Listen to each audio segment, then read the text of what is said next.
mastery demonstration subject. Before you arrive here on your destination, maybe somebody with a critical internal voice. Some people have a critical internal voice, which is basically nagging them or doing things where basically it feels a little bit uncomfortable. But any internal dialogue you have is one that you can change. So the yeah.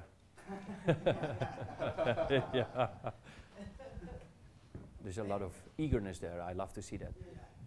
So the pictures in your mind and the voices in your mind are controlling most of your emotions. Also, when you were a child, responding to people, the pictures you made in your mind at that time, the internal dialogues you had at that time, the conclusions you made, the meanings you gave to those life event circumstances are controlling or have been creating lots of emotions. Most of the time what happens on top of, for example, a bad emotion or a challenging emotion or a painful emotion, most of the time is hurt. On top of that, most of the time we learn, but just by watching Papa and Mama, that, and most of other people in society, to not feel that again, to basically repress that, right? So most people have hurt from the past and have built basically the Empire State Building on top of it. So it can feel sometimes a little bit uncomfortable because repressing emotions is a process also. You can denominalize that. Can you teach me how do you do that? But to become aware that your client or maybe yourself is repressing emotions is already a big awareness where you might have a lot of resistance to. Let alone then looking underneath what you were resisting. So a very popular belief people have is that we judge the emotions. We have learned to judge emotions. And every family has learned basically to judge specific emotions. Like laughing is okay, but anger is, for example, very bad. You're not getting angry in this family. Or it's not okay for you to be angry. So when we were a child, we learned, okay, this feeling I need to judge just like I am being taught on this moment. So it's the suggestion coming in, big energy in the body as a child. The authority figure, your father and mother, or key figures are hypnotic authorities for the unconscious mind. So that's true. My feeling is not so true, speaking from the child that is. And then the judgment is on top of it. There it starts to basically becomes confusing and sometimes challenging to completely let go of hurt. Because anger fights for re-establishing a boundary, and anger and sadness also wants to refill a very important value for you at that time. So sometimes what can happen in your daily life is that you have a conversation with somebody or you're walking on the street, and in that conversation it gets triggered. So the hurt starts to you become aware of that vibration that you felt a long time ago. Most of the time what happens then habitually is to press it down again. So the habitual habit, we could say, habitual habit is just like iron steel, right? So the habit is then, the habit gets activated again to press it down. So that becomes a little bit challenging.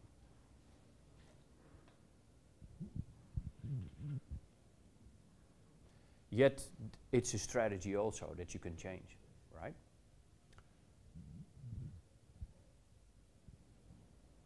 So let's take a look at this.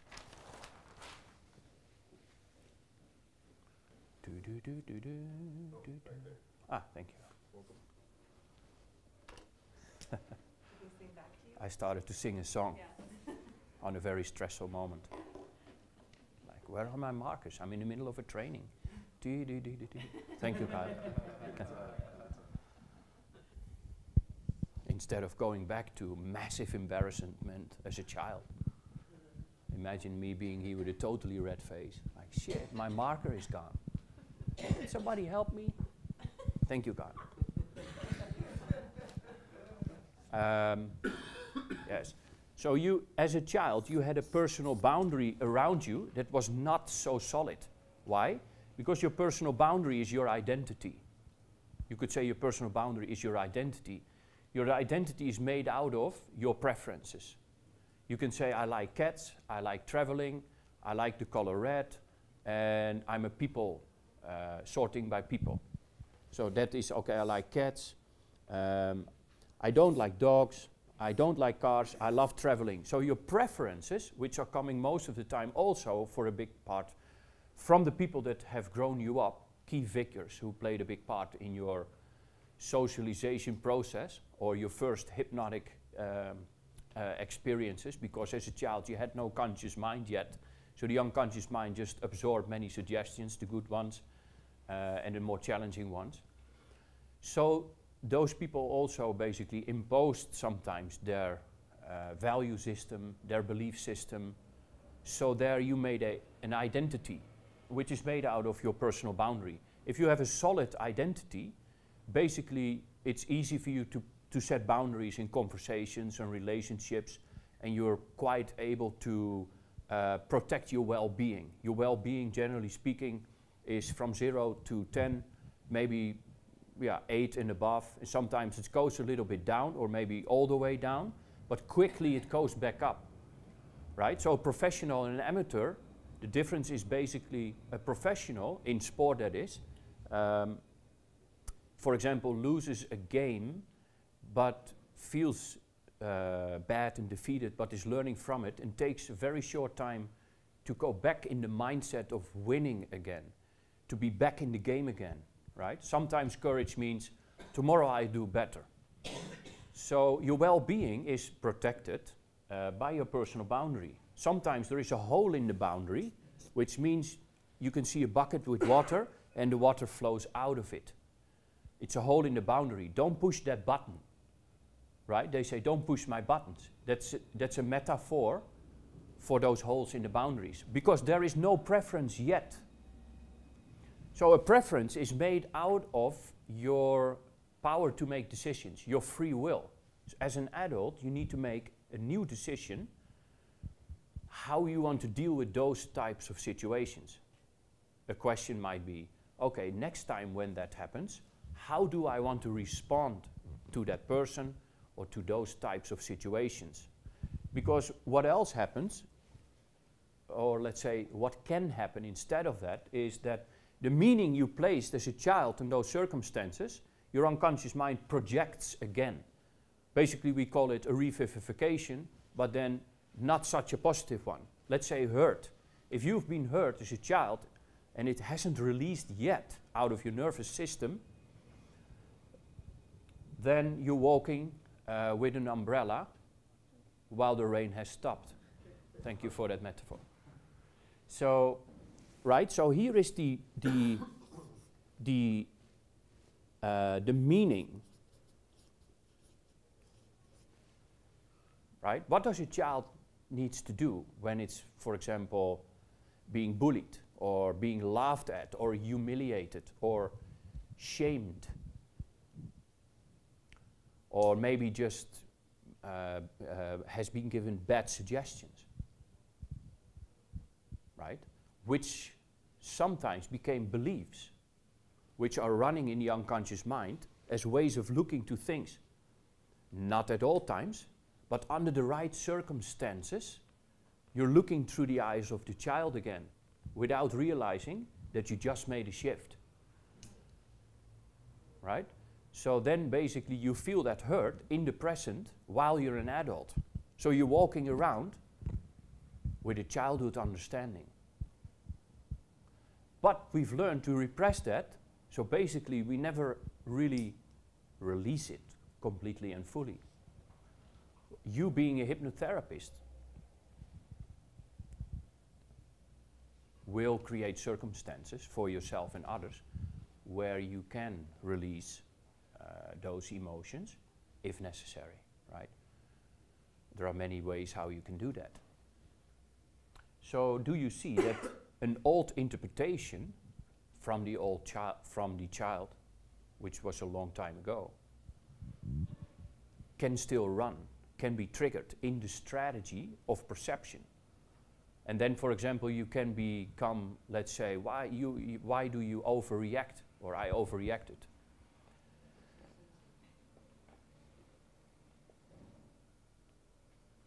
So the best way is to change the meaning. Somebody said, "You suck," when you were young. I interpreted it as, "I'm not good enough. I should hate myself." Well, that's one of the conclusions one might make. But it doesn't. It's a false belief. Because everybody is created from the same source, from nature, and has a purpose, right? So, how can you change meanings? Well, first, you can become aware when you feel hurt or pain, and become aware that, hey, what kind of emotion is this? For example, we played a game, quote unquote, in the family where I grew up, between the children, that is my brothers, that they made me feel insecure, and as soon as they caused that, my face became red, and then they started laughing. And then they say, "You see, you're a loser." And then I started to cry, and then they said, "Yeah, now you're really a loser." Because when you have emotions, you're weak. So I learned as a child to not have emotions, so I'm strong. So what I did, the strategy I learned was to be so good at repressing, especially my vulnerability, especially my sadness, that I had a lot. And to not show that. And if I'm able to not show that, I will be accepted by my family, my brothers. But yet still, I had the old meanings going on. It could still be triggered when I felt that feeling of hurt. So I had to work through many layers to arrive at the original sin or arrive at the original meaning I had placed on an event, right? Because most painful moments are so painful because they are in direct opposition of your life purpose. The most painful moments are so painful because they are the most far away from your life purpose. So if you can arrive in the middle of your hurt, there is a great gift if you go into the hurt with that mindset. Like, just a second, it's just like going into a dark cave where it stinks and it's very muddy and dark. Why should you go there? But when you tell somebody in the end of the cave is a magnificent treasure, there is a benefit, right? So all the way down to, let's say, if you go all the way down into the hurt and you go right into that cave, underneath is nothing. Because there is your consciousness again, where you made a decision with, also when you were a child, only you were not aware of that, because constantly life energy flows through you where you can make new decisions.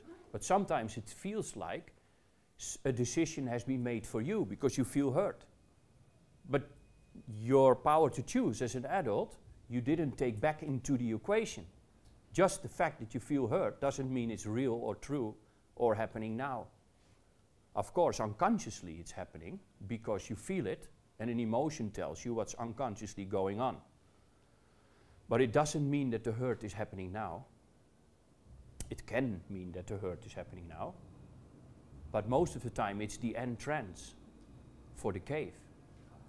So what are some layers I see many clients not being able to work through so the pain stays is their beliefs around emotions. This whole concept about emotions we have as human beings, with lack of better terms, is pretty fucked up.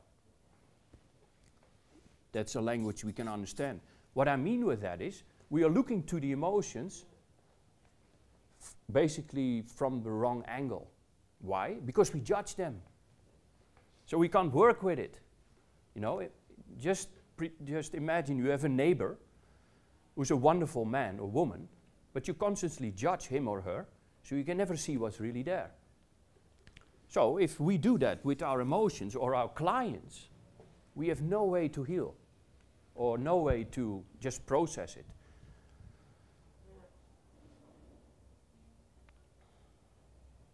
So, for example, I had emotions are not okay. Well, that's a pretty interesting belief, right? How can I work with my emotions if I say they're not okay? That is, I had created an unconscious resistance to working with emotions in general. Most people have that belief, I believe, that emotions, if you feel emotions, you're unstable, you're not in control, you're not a man, or you're a weak woman, or you should be like this. There's a lot of judgment there. So then the original meaning is pretty challenging to find, but possible to find. Your unconscious mind knows exactly the meaning you gave. That was a choice you made as a child, which means you can change that. Because in this training, for sure, you've changed your mind many times. Maybe you're not consciously aware, how did you change your mind?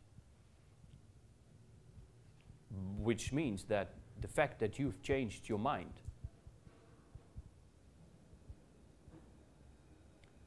means that you can change the meaning that is creating the ongoing sadness or anger, because it's basically a new update.